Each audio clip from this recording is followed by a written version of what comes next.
fashion and architecture are two disciplines that, at first glance may seem worlds apart, but actually have more overlaps than what is visible to the naked eye. In fact, when we came together last week to quickly chat and meet each other before we meet on stage, it was very interesting that I was the only one who felt that there was not enough conversation around fashion and design on the same platform. And everybody here seemed to think that, hey, but there's so much common. There's enough conversation, discourse around it. So this panel seems really fitting as we all understand that design is holistic. India Design as a platform also seems to, they've been bringing together these diverse disciplines on the same sort of stage, addressing challenges that all the different disciplines are confronted with. And in fact, that's the theme of this year's Mumbai Symposium. So let's talk about fashion and architecture. Traditionally, there's always been enough potential for exploration, collaboration, innovation. If you've all walked around the show, I think every booth is collaborative. I think saw a booth where there were 5 designers who had come together and created something, and from a floral stylist to furniture to wall coverings, it's all collaborative. Shows like international shows are also perfect examples of fashion and design convergence. And when you travel and you see stores, storefronts, boutiques, you see that spatial and clothing design actually start from the same narratives. So through this particular panel, I'm hoping to gain, personally for myself, and I hope the same for you, a deeper understanding of these complex relationships and talk about what are the challenges that we all sort of are confronted with. So my first question, fashion and architecture both are driven by the same 4 primary principles, which are form, function, materiality, and identity. So my first few questions are going to address that, and then we'll come to more generic questions. Apoorva, I'll start with you. The textures and tactility of fabric, right, influences our emotional responses, our psychological responses to design today. Materiality matters everywhere. What is your point of view on this? Hello, everyone. Thank you for joining us here. First of all, thanks, Tanya, for that lovely introduction, and ID for thinking us worthy of this. So to get back to your question, well, I think materiality is the foundation of architecture, design, and fashion. And for example, when it comes to fabrics, I think we wear what we're feeling. So today I was on this panel, I wanted to stand out. I'm wearing the stiff purple trousers, and I also wanted to be comfortable, so it's a softer shirt, right? But when it comes to architecture, I think it's a little contrary. When you walk into a space, I think it evokes emotions in you. So for example, you walk into a space that is a room full of mirrors, you'd probably want to dance out there. But if you walked into a pavilion like that with bamboo and out in the garden, you might want to meditate out there. So I think they're a little conflicting yet similar, where the fabrics we wear maybe reflect how we feel, but architecture evokes how we should feel. When it comes to my personal style of design, I like to use materiality to all its strengths, not just its physical attributes, but also its aesthetic attributes. So if it's concrete, I'd like to leave it exposed. If it's metal, I'd like to leave it exposed. I would hate to use a brick wall and then clad it with metal, So I, in fact, would like to ask Ruchika here that, when it comes to fabrics, would you, I hate, the wood finish tiles or, marble finish tiles, although all of us at some level feel compelled because of maintenance issues to use it. But would you ever have a situation like that where you have to make cotton look like silk? And, what would you, maybe at some point in this you could address that. I mean, that goes against the whole point of making a garment, right? Because the way we address it is that we have a concept in mind, and if we are looking for something which has got more structure, we'll go for cotton. If we're looking for something which has more sheen and softness, we'll go for silk. So trying to make one material act like the other, I think doesn't really make sense. So the idea Exactly, is my point. Yeah, but you see that often in clothes also, where like a fabric is full of something on top, whether it's a coating in terms of a very synthetic print or like heavy embroidery, where the fabric itself is, so that happens. But I personally like to use the fabric for its character and keep it as bare as possible. Thanks. Asha, what is your viewpoint on materiality? Just if you're thinking about design, materiality is sort of central to that, just from how you would approach it. If design is intended to be multi-sensory, material becomes our medium to be able to interact with the senses in different ways. I find that both in fashion and in architecture and in interiors, somewhere the material choices that we're making are also a response to our context. We would dress in certain fabrics just to adapt to the temperatures that we're dealing with. We would use certain materials to also create adaptive comfort and thermal massing in our buildings. So the choices that we're making are somewhere guided by the same underlying principle. It's just that the expressions are turning out to be quite different. I'll also talk about form here because materiality drives form. And Ruchika, your work is a great example of that. How do you think, can you talk a little bit more about your process on how that happens? I've always been of the belief that form follows function, and our clothing is meant to elevate your everyday experience. So, not just for special occasions, which is like, in fashion, we end up investing a lot more when we are going for a wedding or a party, but not so much when perhaps, for everyday things, when we're going to work or we're going to sort of. So the idea was always that was the intention. And there, obviously, that's the function as well, which means that it needs to provide you with the comfort and the confidence to be able to perform those activities. So there, you're not just sort of entertaining, but you're also performing. You are representing yourself. Your identity comes into play there as well. So that's how, for us, it was always important to make that perfect white shirt. And it's a tricky situation sometimes when you're making things that are so simple, because how do you stand out? But then you have faith in the right audience, and you trust that actually the customer is evolving and will understand the deeper nuances of the form that follows function. So like little things that I obsess over is like how deep is your armhole, how low is it cut, how oversized is your oversize. And that's my job as a designer, to be able to provide you with something that you wear and you step out where you feel comfortable, confident, and the best version of yourself, while sort of communicating that this is who I am. So in this way, definitely the form follows the particular function. Asha, what about you? In terms of aesthetics, balancing aesthetics and functionality, how challenging is it, and how do you think in your process you have found ways to confront that challenge? So I don't particularly see it as a challenge. I think, like she said, the function for me also is the thing that you keep in the forefront of it, especially when you're designing spaces, especially when they're being used in a certain way. You need to think about the ergonomics of it and how it's going to age and who we're building for and what is the story we're trying to tell. So there is a lot of functionality in design that comes through just establishing the brief.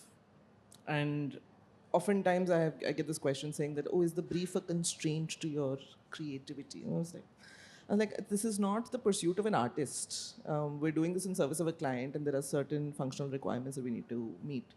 But within that framework, there is so much room to play that you could create something so different just looking at a hotel room, but then you could look at it in 12 different ways, 30 different ways.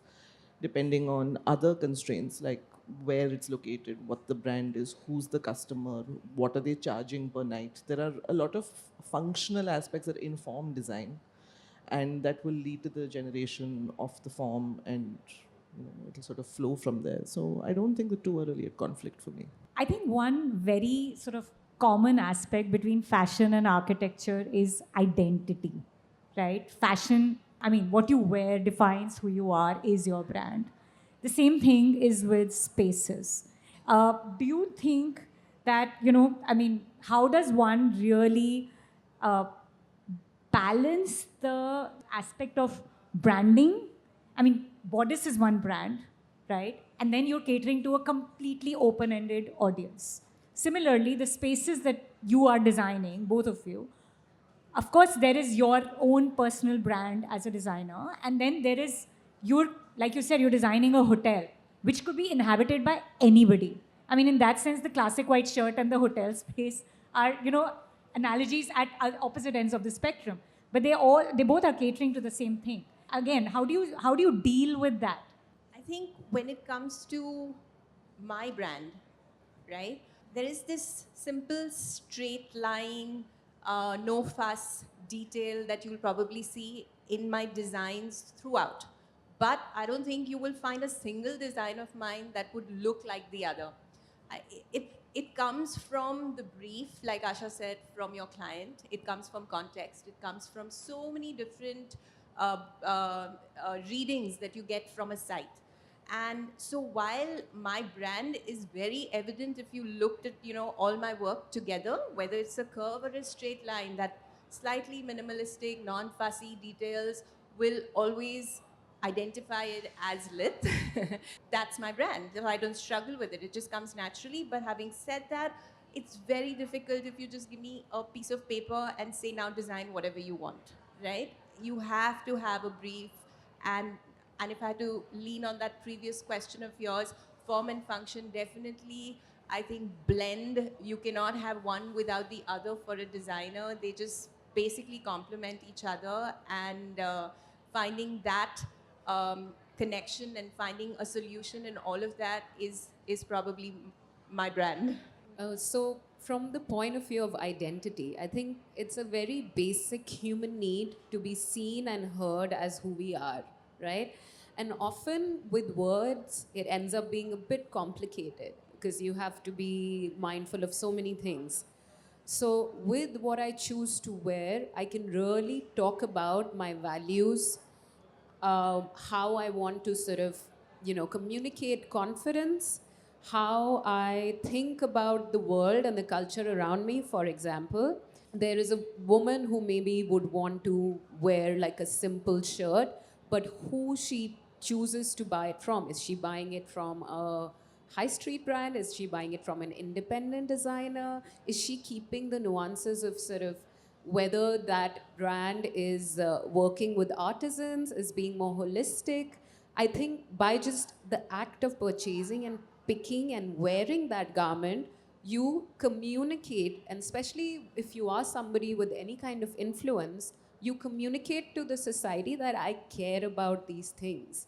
And I think in a similar way with architecture, if you have like a water conservation thing in your house, if you're working with natural materials, when somebody enters your house, they start to understand that, okay, this person values certain things. And I think it's so powerful to be understood from that point of view, right? Because we often feel like I'm not able to portray my point ahead because language essentially is very limited.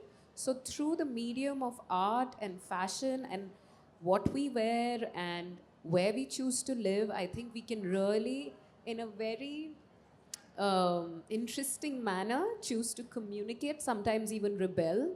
If you're wearing something which is out of context, if you're wearing something super simple in a place which demands a lot of embellishment, even that could be a statement. Saying So I something. think That could be saying something. that Yeah. could be saying something. So it's not always like I have to be really loud to say something, but that idea of quiet confidence, a woman who's like choosing to kind of be like, okay, I'm going for an important thing, but I'm going to go in my bare essence. So that for me has always been the point of inspiration behind the creation that I do. Thank you for bringing that out because I think even architecture and interiors really do that. Sometimes the spaces become the background of what what they are actually communicating, especially in the case of retail stores or clothing stores. And I think there are a few images that everybody had suggested that where international brands and Indian brands have really used the spatial aspect to focus on what is being showcased as a value or a product. Asha, what is your take on this? So I was reflecting on this while they were speaking, and I thought while I agree with everything that they said, there's a small point of difference that I was becoming present to, that sometimes when you are looking at architecture, it also has the responsibility of holding collective identity. Absolutely.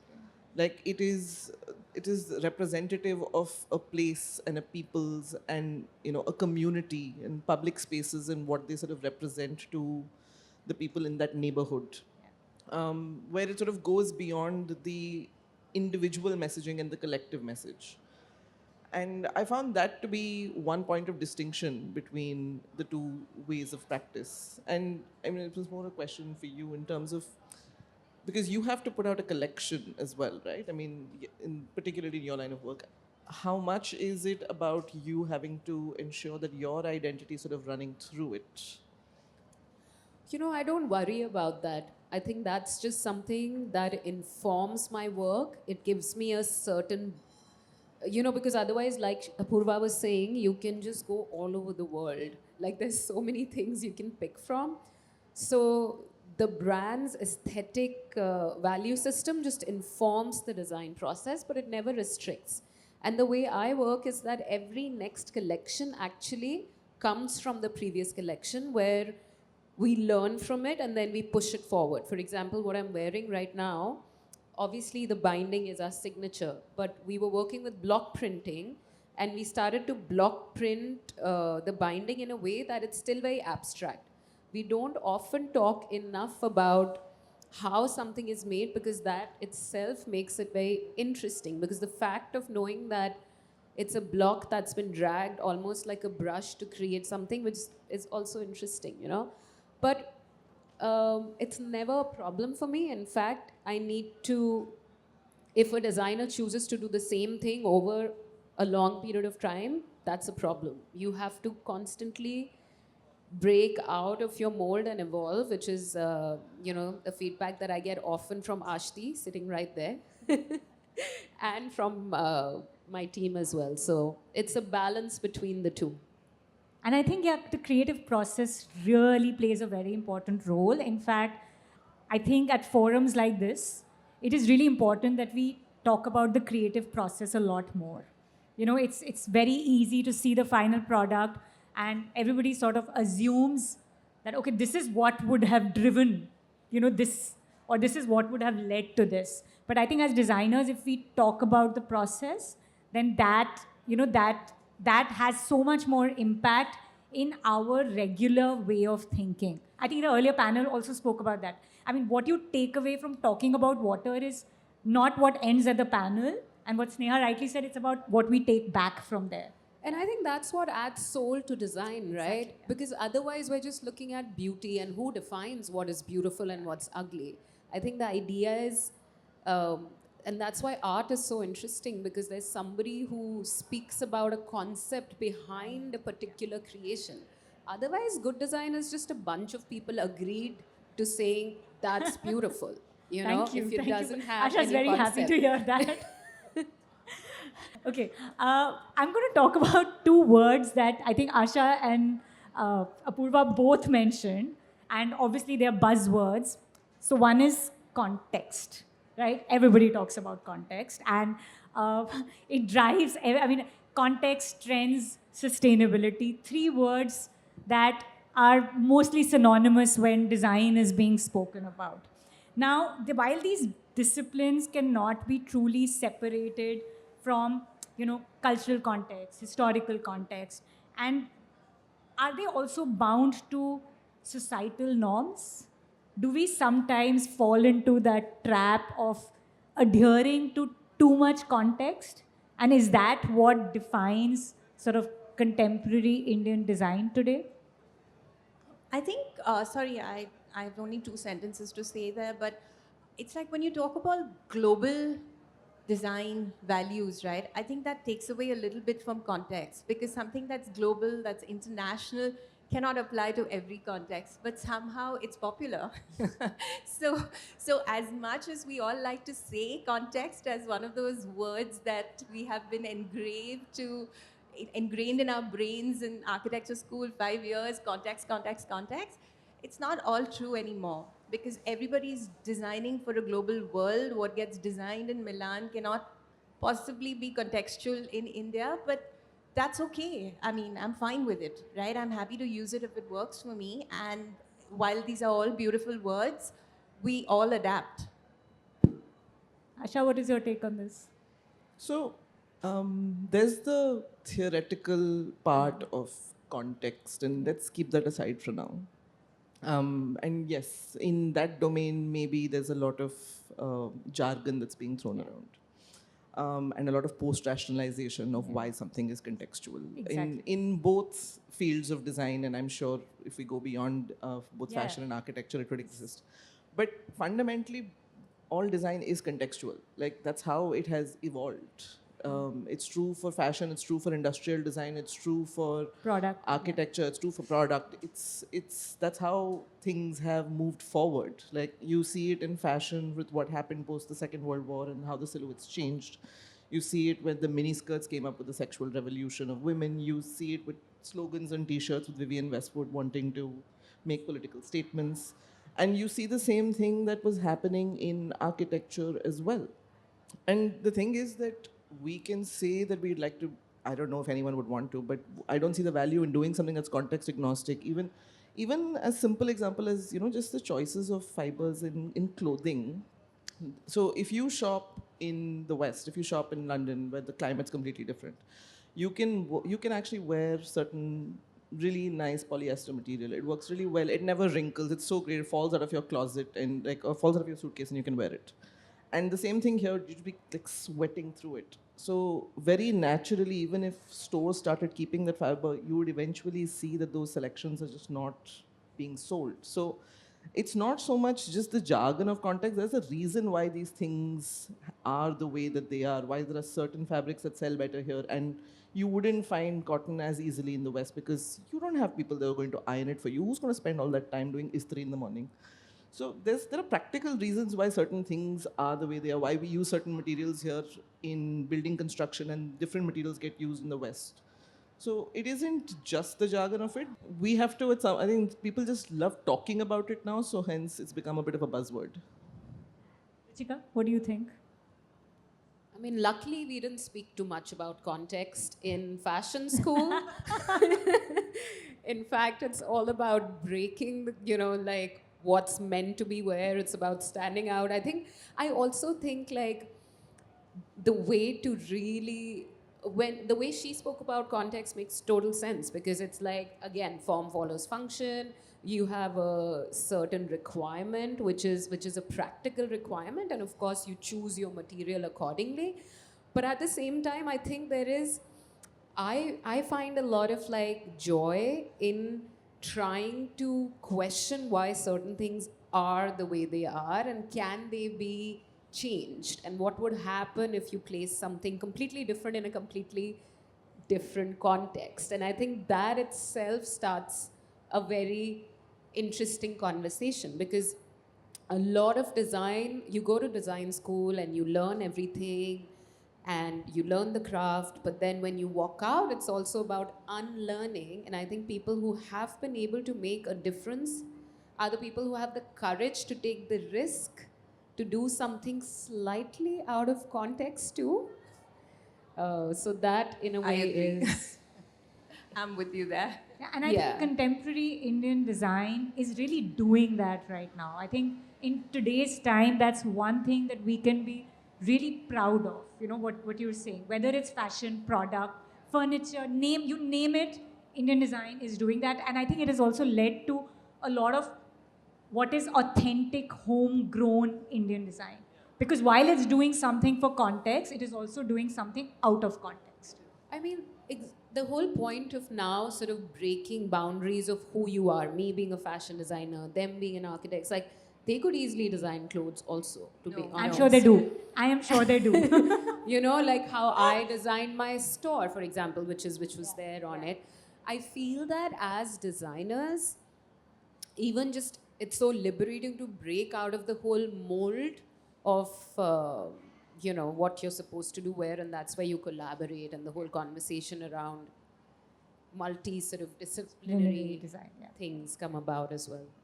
I'm also going to talk very briefly about sustainability. I'll happily take that one because Just give me a sorry, but I'm going to ask. We all know that buildings contribute to climate change. It's the biggest.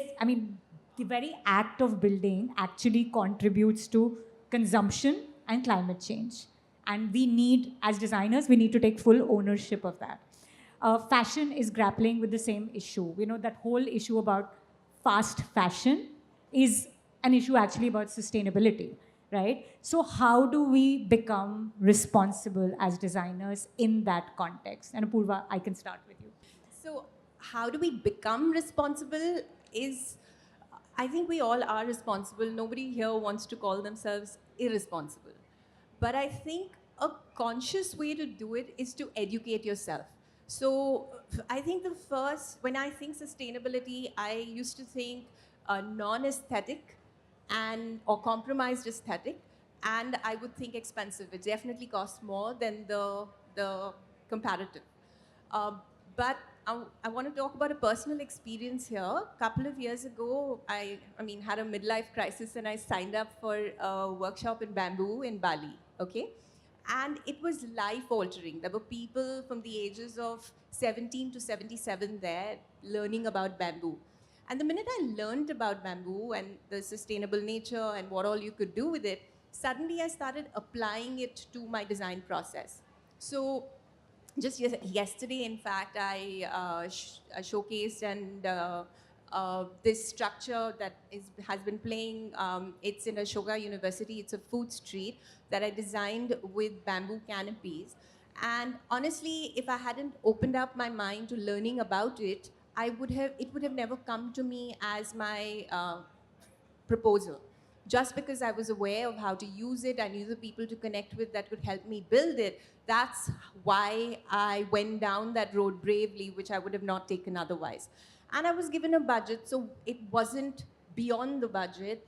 We experimented, and during the way, there were these kitchens that we had to do, and I found this company that had a robotic arm in Ahmedabad that was 3D printing in concrete. So I went there, learned about 3D printing, which is another sustainable material because there's you use just the precise amount of material, and so you're able to reduce the carbon footprint. These were all just words for me before, till I actually went to inquire about it, research on it, and educate myself on it. And that's the way I'm able to apply it. So how do we become responsible? Is by just being curious about it, and I'm sure we will all find ways to incorporate it in our design that is both aesthetic as well as economical. So I think actually Kunal spoke about this in the previous panel, and I thought what he said was quite appropriate. That in order to really understand how one could make better choices, you really do need to understand the full ecosystem. He spoke about it from an ecological sense, and I think that would be very valuable for students of architecture and design. I think it would be just as valuable for students of fashion to understand where the material is coming from. Like, how is cotton or silk or any of these materials, how are they actually being produced? What's actually going into it? And now you have so many new alternative textiles. I find it sorely lacking in interiors also. Just an awareness of what has gone into the making of the material. Like, so much of the conversation is purely cosmetic about, is it the right finish, is it the right look, is it the right color, is it the right cost? But we're not looking at the costs that have gone already behind it. So I think just having that knowledge would at least help us all make more informed choices. So that needs to sort of start happening at the very foundational level, like at college, at school, if you can Which is do also that. something they spoke about in the Yeah. earlier panel. Yeah. Ruchika, what about you? I agree with everything these two wonderful ladies here mentioned. I think it is definitely about curiosity, it's about education, and I think on a fundamental level, just understanding that you know how we pay so much attention to our bodies and understanding how our bodies work, the biology of it. If we didn't know, we would all be just doing things like eating a lot of junk food. And that education has, of course, come from the school, but also the culture plays a lot of role in it, right? A lot of conversations on social media. And I think the same needs to happen around environment and the recognition that we are actually biological creatures. I think we tend to forget that sometimes. And that the environment that we live in is equally important as, you know, our own bodies, because we are kind of like plants, you know, in a garden. So it needs to be the soil and the water. So from that context, I think if you really break it down to really simple terms, then people would definitely try and learn more about it. From a fashion point of view, again, it goes down to breaking it down to the fundamental, you know, how is it made? The seed stage to the fiber stage to then the weaving to then even the finishing, the whole like decoration on top of it, whether it's printing, embroidery, whether it's your dyeing, and then how is the garment actually made in terms of the pattern, the wastage, going all the way up to the design. How, you know, are we thinking about longevity? Are we thinking about trends? Are we thinking about, you know, something that can be worn again and again, can be something which, and that's the whole point why I want to make clothes that you can wear every day and not just for an occasion. For how long will it be relevant from a design's point of view? If you're making something super trendy, sure, you'll be featured in Vogue, but then the person may not be able to wear it. So really keeping an individual in mind who is investing their hard-earned money to buy a product from you that is going to add value to their kind of wardrobe. So all of those questions, extremely important. And then obviously, to be completely sustainable, we should ideally not be making anything. Nobody needs more clothes. But the reality is that people would still want to buy something. It's not that they wouldn't want to. I mean, these days there's a whole controversy around how secondhand stores and vintage stores are actually making new things. So, you know, if you're going to make some clothes, I think it's very important to question each and every step of it. The people, environment, the makers, people who are wearing it, the whole thing. Yeah, I mean, thank you for saying that loud, that we all need to stop sort of consumption at one point. You know, as both fashion and architecture can actually be tools to drive social change. You know, we are lucky and fortunate to have those opportunities because of creating, you know, as a result of creating clothing, the spaces that we inhabit. I mean, I keep talking about how, you know, we think that the built environment is just one of the dimensions of design, but really at any given point we are occupying space. You know, even art, any other creative sort of discipline, it's a matter of choice, but space is not a matter of choice. You could be out at the streets, you're still inhabiting public space. You'd also And probably wearing very some clothes. clothes. Exactly. So in that sense, fashion and architecture are not really matters of choice, right? So we have the opportunity and the responsibility to drive that social change, critique, and, you know, social commentary. So our streets, that means, are like runways, right? They become runways for everything that is to do with design. Now, what is the superpower that we as designers have that can transform the world today? What is the role of the fashion designer, the interior designer, the retail store designer, the master planner? What is our role and responsibility?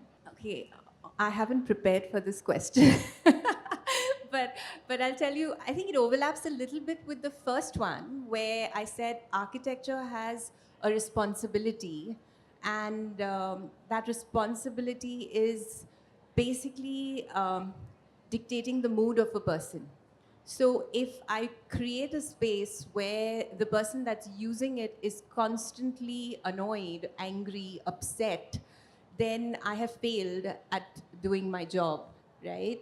So I have to, as an architect, be conscious of what the brief is, hear it, but not necessarily give them exactly what they're asking. It is my job to understand what they are saying. Maybe they do not, maybe they're just telling me something, but that's not going to solve what they actually need. So my role as a designer is to hear them out, but sit back and actually decode that and then give them what they can actually use and what they have not realized is what they want. So that's what I feel. Asha? So I think Apoorva has touched on a big part of it. I feel that my responsibility, and you can call it a superpower, but my responsibility is to the user, is to the person who is inhabiting this space. Now, that's not necessarily my client. That's actually possibly the customer who's walked in to buy something at the retail store, the guest who's come to stay in the hotel that I've worked on, so it's not always in service of the client, it's actually in service of the client's client. So I think that's something that I feel responsible for, and every decision that we make is guided by how can we make something better for that person, how can we create a sense of wonder for that person, how can we improve that person's day by a little bit. Having said all of that, I think there's also room for us to challenge what that person could potentially expect. And I think that's the real gift of being able to do this, being able to design things, that we can actually take conventional notions of what you might expect, and sort of switch it and be a little playful with it and bring a little surrealism to our everyday life, where something that feels like concrete or looks like concrete behaves like fabric, or something that is fabric behaves like concrete, and sort of mess with someone's mind a little bit and make them smile a little bit with surprise. Ruchika? So, okay, I do think fashion designers have a lot of superpowers. One of them being that you can really sort of question the idea of beauty, like what is considered beautiful, because we have, in some ways and in many ways, we are influencing culture. So, especially when it comes to the youth, it's kind of like she said, our power and our responsibility, because power comes with responsibility. Quoting Spider-Man, yes. I was just going to use that. You used it. That was going to be my closing Gotta be quicker remark. than that. Which means that what makes a woman feel beautiful? You know, a lot of time clothing makes you feel like you're too big, you're too short, because there's certain clothes that are worn by influencers and celebrities that are. So as a fashion designer, you have the superpower to dictate what is actually cool, what should be in trend, and what is beautiful. So, you know, the kind of models that choose to go on runways, the kind of faces we put in campaigns, is what informs the younger audience into believing like, oh my God, that's actually cool. And that's how you see that shift, that now people, it's a lot about diversity, you know, people are getting more inclusive. And then also the power of being able to sort of empower, you know, it being almost, you know, we talk about clothing as being an armor. So when you're not feeling good or you're feeling a little underconfident, you go to your wardrobe, and this whole ceremony of getting dressed, especially for women, I don't know about men, can be very empowering. You go there, you take a shower, you know, take out a garment you love, and you look at yourself, and then you're like, I am now ready to walk out. So those kind of things, and just simply put, we are influencing culture, and the way, whatever we choose to make cool as fashion designers hold a lot of weight. And I think it's important to make it more sort of realistic and real, essentially the same thing, more than something which is impossible to achieve, especially in this day and age of AI. And yeah. Yeah, I was going to say what you said, but it's actually with good design comes great responsibility, and I think we should learn from Spider-Man and take that motto forward. Thank you so much. I think this was a lot of fun, and thank you for being a wonderful audience. Thank you.